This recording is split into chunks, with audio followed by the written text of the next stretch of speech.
توحید کی تیسری قسم توحید فی الافعال ہے، یعنی اللہ تعالیٰ اپنے افعال میں بھی یکتا اور خود مختار ہے۔ اس کائنات میں جتنا بھی تصرف ہوتا ہے اسی ذات واحد کی طرف سے ہوتا ہے۔ ارشاد باری تعالیٰ ہے ان اللہ یفعل ما یشاء، ترجمہ بے شک اللہ جو چاہتا ہے کرتا ہے۔ اس کے کن کہنے پر تمام افعال انجام پا جاتے ہیں۔ سمندروں کی گہرائیوں میں، پتھروں کے اندر، پہاڑوں کی بلندیوں پر، وہ تمام مخلوقات بسمیت انسان سب کے ہر عمل سے واقفیت رکھتا ہے، ان کی پکار مکمل ہونے سے پہلے ان کی طرف رجوع کرتا ہے اور پکار ختم ہوتے ہی جواب دیتا ہے کہ یا تو اپنی مخلوق کی بات فوراً مان لیتا ہے یا مناسب وقت تک ٹال دیتا ہے یا ان کا اجر قیامت کے لیے جمع کر لیتا ہے، کیونکہ اللہ تعالیٰ اس بات سے بے حد خوش ہوتا ہے کہ میرے بندے اور مخلوق جھوٹے ناقص شریک سے مانگنے کی بجائے حقیقی اور شاندار اللہ سے مانگ رہے ہیں۔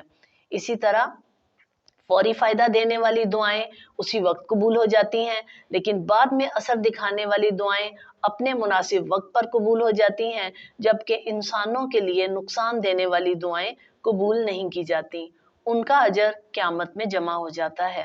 اور بندہ قبول نہ ہونے والی دعاؤں کی بے پناہ اجر سے اتنا خوش ہوگا کہ وہ خود کہے گا کاش میری کوئی دعا دنیا میں قبول نہ ہوئی ہوتی۔ اس گفتگو سے دو باتیں سامنے آتی ہیں، ایک یہ کہ اللہ انسانوں کے شرک سے دور رہنے کو بے پناہ پسند کرتا ہے، اور دوسرا وہ 70 ماؤں کے برابر اپنی مخلوق سے محبت کرنے والا اور خیر خواہ ہے۔ بقول شاعر فلسفی کو بحث کے اندر خدا ملتا نہیں، ڈور کو سلجھا رہا ہے اور سرا ملتا نہیں۔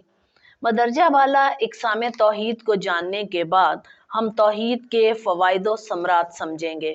فوائد و ثمرات اس طرح بھی پوچھے جا سکتے ہیں طالبات کہ توحید کے انسانی زندگی پر کیا اثرات ہیں، یا توحید کا اقرار کر لینے کے نتائج کیا ہو سکتے ہیں۔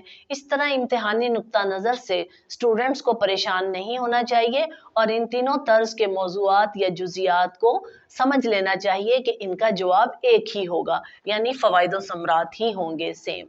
جیسا کہ اگر ایک انسان سچے دل سے اللہ تعالیٰ کو اپنا خالق اور مالک اور کارساز ہستی مان لیتا ہے تو وہ اپنے اندر سب سے پہلے فوائد و ثمرات کے حوالے سے آزادی اور حریت کا جذبہ محسوس کرے گا، اور تمام غیر اللہ شعبدہ بازوں سے، خواہ وہ زندہ ہوں یا مردہ، جاندار ہوں یا بے جان، بے نیاز ہو کر ایک اللہ کے آگے جھک کر سجدہ ریز ہو جائے گا، اور اپنے اشرف المخلوق ہونے پر فخر کرتے ہوئے طاغوتی طاقتوں سے ڈرنے کی بجائے ان کی غلامی سے آزادی محسوس کرے گا۔ اسے اپنے اندر گھٹن کا احساس نہیں ہوگا۔ فوائد و ثمرات کے حوالے سے اقرار توحید کے بعد دوسرے نمبر پر انسان اپنے اندر عزت نفس محسوس کرے گا، یہ احساس ہوتے ہی کہ اس کا رازق اور فیصلہ ساز تو ایک ہی اللہ ہے۔ وہ کسی مٹی کے بت، دریا، درخت، چاند، سورج، ستارے یا زندہ اور مردہ کے آگے جھکنے کی بجائے ایک اللہ کے آگے ہی سجدہ ریز ہونا چاہے گا۔ بقول شاعر وہ ایک سجدہ جسے تو گراں سمجھتا ہے، ہزار سجدوں سے آدمی کو دیتا ہے نجات۔ اقرار توحید کا تیسرا فائدہ انسان کے اندر تواضع و انکساری کا جذبہ پیدا کرے گا۔ اللہ کو ایک ماننے والا کبھی مغرور اور متکبر نہیں ہو سکتا۔ وہ یہ جانتا ہے کہ غرور اور تکبر صرف اللہ جیسی بلند و برتر ہستی کو ہی زیب دیتا ہے، جس کے قبضہ قدرت میں چھوٹے سے چھوٹا اور بڑے سے بڑا کام ہے۔ حدیث قدسی میں اللہ تعالیٰ فرماتے ہیں، کبریائی میری چادر ہے، جو مجھ سے اسے چھینے گا وہ میرے غضب کا سزاوار ہوگا۔ توحید کا دائی وسعت نظر کا حامل ہوتا ہے، وہ تنگ نظر اور تنگ دل ہو ہی نہیں سکتا۔ مومن کو یقین ہوتا ہے کہ محنت، کوشش، صلاحیت اور ہنر مندی کے باوجود میرا سب کچھ اللہ کا دیا ہوا ہے اور اس کا احسان ہے، کیونکہ اللہ فرماتا ہے اے بندے، اگر میں نے تجھے صاحب عزت، دولت اور شہرت بنایا ہے تو تیرا انتخاب اور عنایات میرا فیصلہ ہے، ورنہ تجھے میں محتاجوں اور محرومین میں اور انہیں تیری جگہ رکھ سکتا تھا، کیونکہ وہ تو صاحب اختیار ہے۔ اسی طرح مومن بلا تفریق، رنگ و نسل، ذات پات اور مذہب کے صرف انسانیت کے جذبے کو فروغ دیتا ہے، رواداری اور مساوات کو اپناتا ہے اور جانتا ہے کہ تمام انسان آدم علیہ السلام کی اولاد ہیں اور برابر ہیں۔ عقیدہ توحید پر ایمان لانے والے مزید جو فوائد و ثمرات سمیٹتے ہیں ان میں ایک ہے پرہیزگار اور متقی بن جانا۔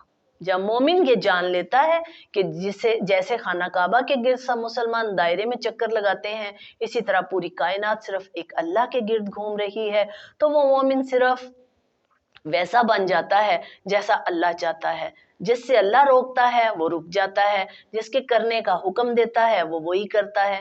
تقوی اور پرہیزگاری اسی کا نام ہے۔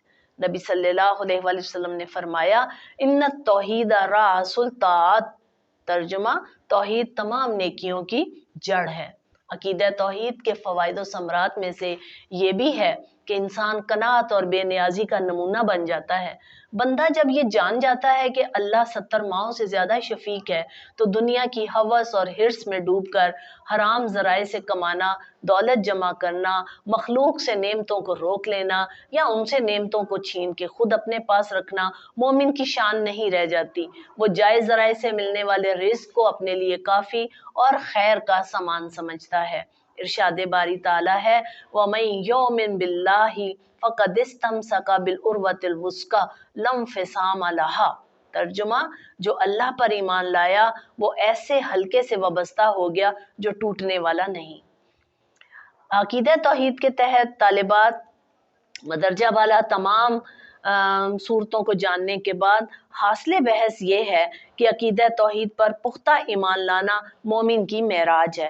محمد صلی اللہ علیہ وآلہ وسلم کا منصب رسالت کا مشن ہی دنیا میں توحید کا بول بالا کرنا ہے، جس کی بہترین مثال آپ آسانی سے سمجھ سکتے ہیں 5 وقت اذان کی آواز ہے جو مسلسل تمام دنیا میں 1450 سال سے گونج رہی ہے اور قیامت تک گونجتی رہے گی انشاءاللہ۔